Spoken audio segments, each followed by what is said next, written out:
Hi everyone, welcome to Lesson 1.2, Theory Development in Leading, Managing, and Following.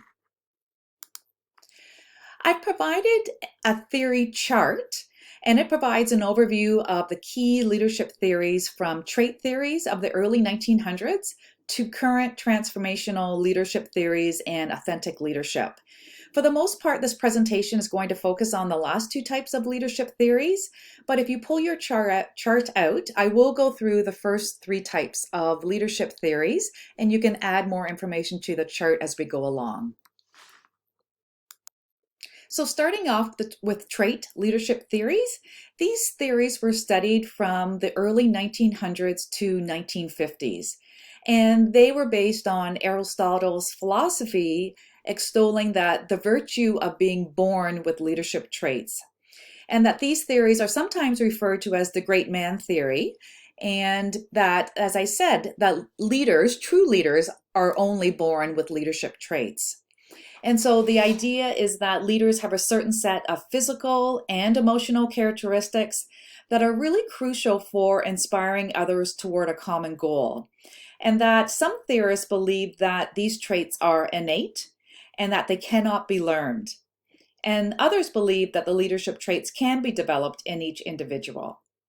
Now, application for practice for these leadership traits is the idea of self-awareness of these traits is useful for assessing your personal strengths, such as your drive, your motivation, your integrity, your confidence, your cognitive ability, and thinking about matching those key self-awareness traits to the types of employment that you become involved in. So these are, it's the idea that you are born with these innate traits, and that to match these traits with the type of employment opportunities that you seek out for leadership. The next is style leadership theories. And instead of focusing on traits, these theories focus on how leaders behave.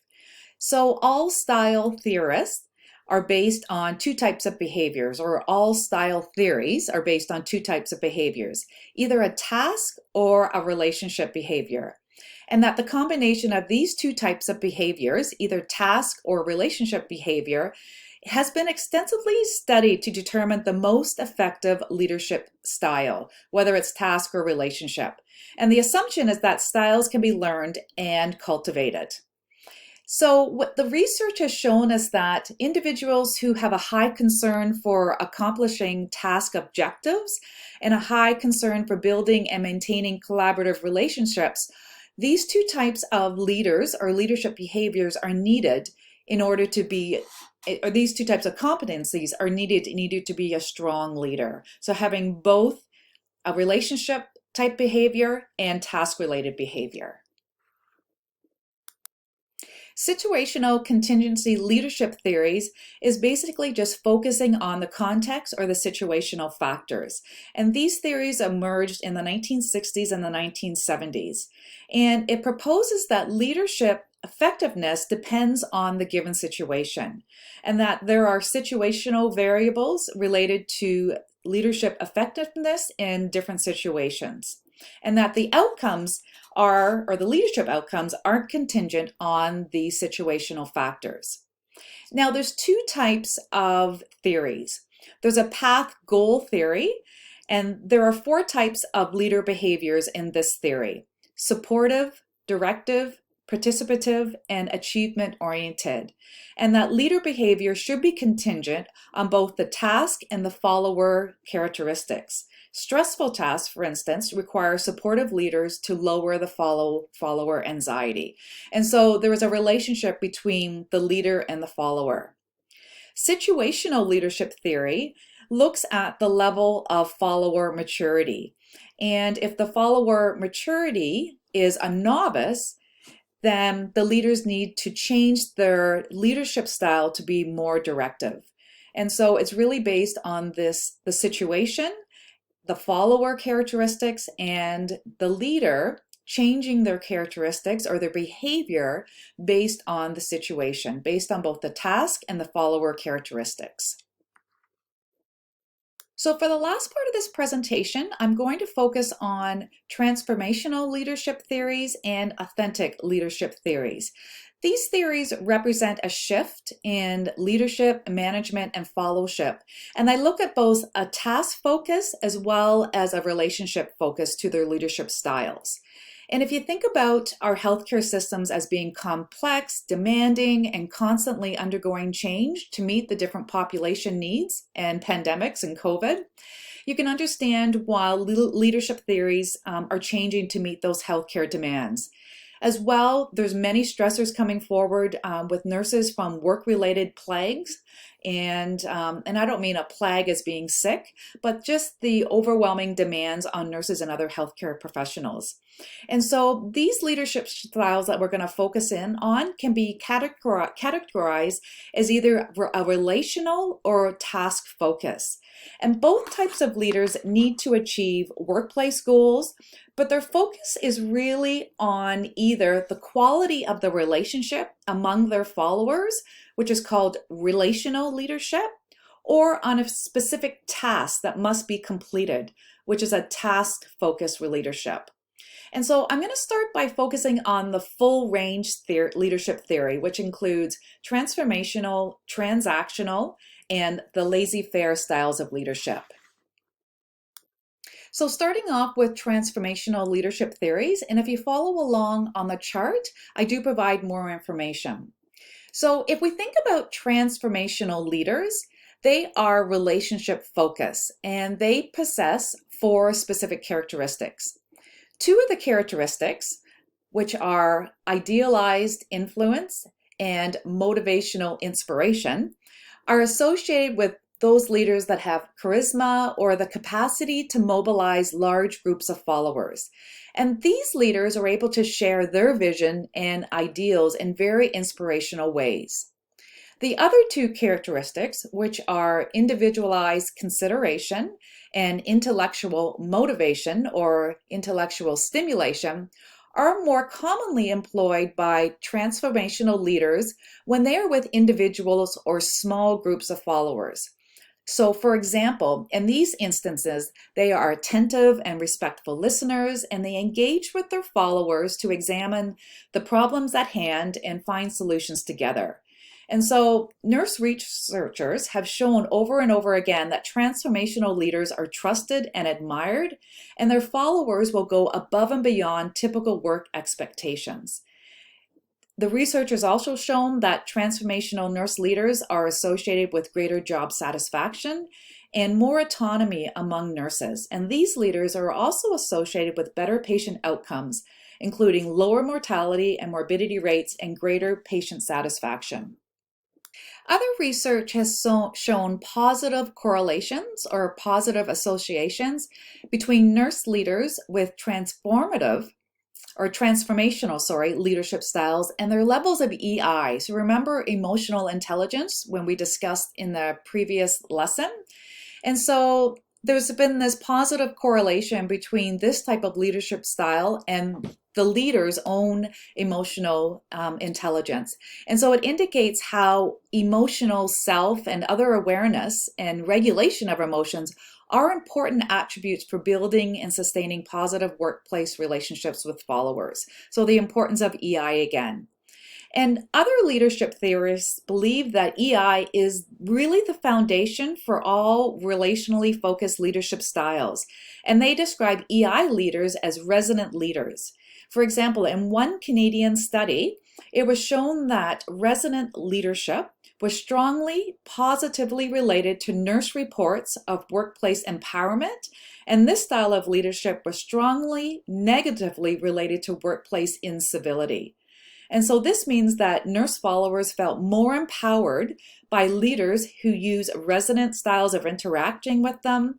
And in the presence of these leaders, they reported less incivility. So that's really important when we think of workplace bullying and horizontal violence.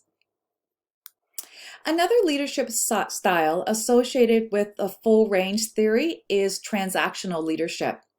And research has shown that effective managers have characteristics similar to transactional leaders. And so although this is a task-oriented type of leadership style, Followers know what to expect of them by their leaders, which is really important. So followers have clearly defined roles and accountabilities. They've received the necessary resources and support to do their work, and they know that they will be rewarded for work well done. And so the other point is that transactional leaders or managers must be present to recognize if their followers have work-related needs and to monitor work accomplishments. The last full range leadership theory that I want to focus in on is the laissez-faire leadership. And in this instance, leaders are not visible or attentive to follower needs, and they typically intervene when a problem has arisen or where failures have occurred. And so you can see the difference between this type of leadership as opposed to transactional leadership. So it's a real contrast to this non-leadership style. And so transactional leadership is more proactive. It's a proactive approach to monitoring performance and intervening with resources and supports early and as needed. And so we discussed the relational and the task-oriented nurse leadership styles, and they have been associated with increased patient satisfaction. And within our complex healthcare environment, both approaches, both the transformational and the transactional leadership, may be needed to ensure quality, safe patient care delivery. So let's change our focus now to management theories. So management science has come a long way from the early 1900s when Taylor in 1947 became the founder of scientific management and the efficiency movement. Taylor introduced concepts such as labor division and specialization, systematic analysis of the relationship between workers and their assigned tasks, written standardized procedures, close observation, rewards for output, worker selection based on the right skills for the right task at the right time. So that sounds familiar to CNO. Shared manager-worker responsibility for goal achievement and quality control. And so you can see how many of these concepts associated with contemporary leadership, management, and followership are embedded in Taylor's early management theory. Mitzberg, who is a Canadian academic in business and management, wrote extensively on organizational structures and processes, contributing to our knowledge of early management theory. And along the way, in the next couple of weeks, we'll learn about a type of process called the lean process, L-E-A-N. And it was first used by Toyota, the automobile manufacturer, as a management tool devoted to productivity and efficiency. So looking at how to make their company, their organization, their factories more productive and efficient.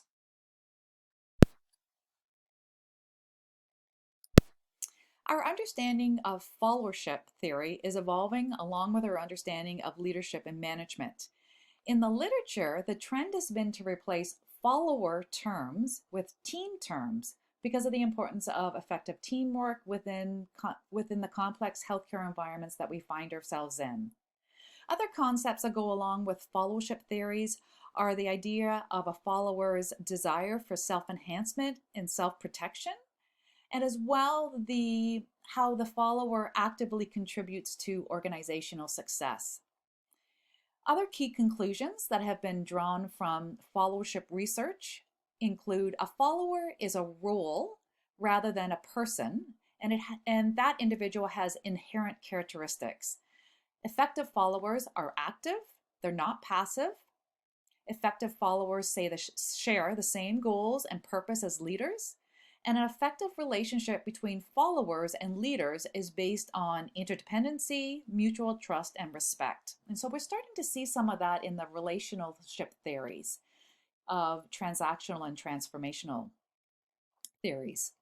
A promising area of leadership followership research is investigating how leaders and followers interact with each other and thinking about what patterns of leading and following work well together.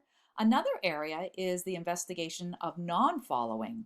There are many occasions when leaders fail because no one responds to their calls for action. And in these instances, outcomes are attributed to ineffective leaders or low quality leader member relationships. But what about follower attributes and behaviors that maybe could be contributing to the leader failure? So, as you know, new theories are constantly being created, tested, and put into practice. And a lot of this new research is coming from research carried out by nurse researchers and others. So, what we've covered so far in this lesson is looking at an overview of leadership, management, and followership theories, really with an emphasis on that strength based positive approaches. But we know that leaders, managers, and followers do not interact in a vacuum. They are actually significantly influenced by their work environments. And so, one of the most important branches of new science that is devoted to these complex systems is complexity science. And complexity science began with chaos theory and the physical and mathematical sciences. Since then, the social sciences and healthcare have adopted complexity science principles to better understand the nature of relationships in complex social systems, such as complex healthcare environments. And so, what complexity science does is view systems holistically. It considers the whole to be greater than the sum of its parts. And that goes back to Watson's theory as well. And so, the world is full of systems within systems that interact and adapt through relationships. The interactions may appear to be random, but really patterns do emerge over time. And so, what complexity science offers nurses is a new way of understanding the complex patient and family dynamics, teamwork within organizations, and even health and well being. So, an important premise or understanding or background of complexity science is that human systems can adapt well to complex situations, often finding their own creative solutions to problems when controls are relaxed. And so, we're starting to see some of this as we move through COVID. So, if we think of healthcare organizations as complex adaptive systems where the individuals interacting within them are interconnected, always changing and unpredictable, we can see that over time, patterns of interactions occur among individuals who find the best way of doing work and solving problems together. And so these patterns are observable and can be used by leaders to get a good enough appreciation of what's working and what's not working within their practice environments.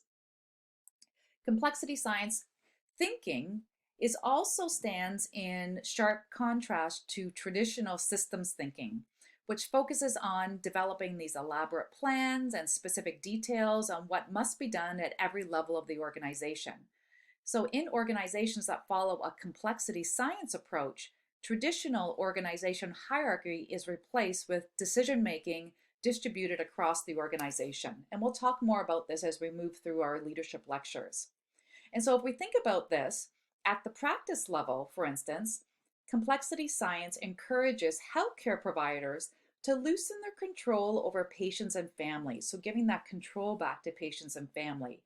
And the thinking that every voice counts and every encounter between and among patients and staff contributes to effective decision making. And if we think about this in nursing education, problem-based learning is typically based on complexity science principles.